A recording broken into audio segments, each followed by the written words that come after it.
In this video, I'm going to be looking at how to use the text tools within inside Photoshop. Now, the text tools are located on the left-hand side of here. So if you want to select different options, you left-click and hold on the T symbol.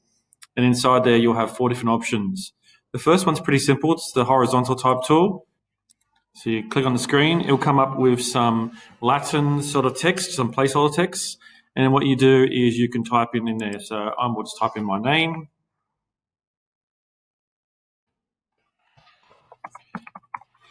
And then up on the top here in the menu, you can highlight it and you can make changes such as you can change the font. So you can see the sample font there. So we change it, say, from the standard to, say, to Magneto. You can see it changes it.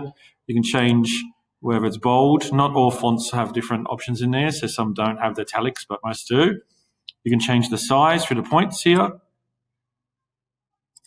And you can also change the sort of way it renders or rasterizes the screen. So you've got sharp, which basically makes the edges sharp around the pixels, all the way through to smooth, so you can play around them. And you can also change the color here. You can either use the sort of the color spectrum here, and you can scroll through and select it, or you can enter in RGB values and the other sort of values you can enter in there. You press OK.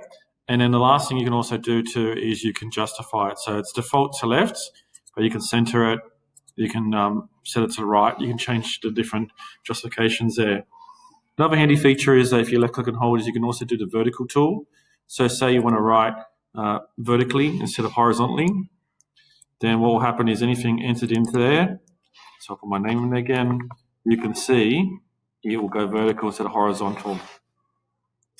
And then lastly, just briefly, you've also got the vertical type mask tool and horizontal. Now the idea is that, remember, in Photoshop we work in layers. Let's just say that you want to use a mask to work with different layers.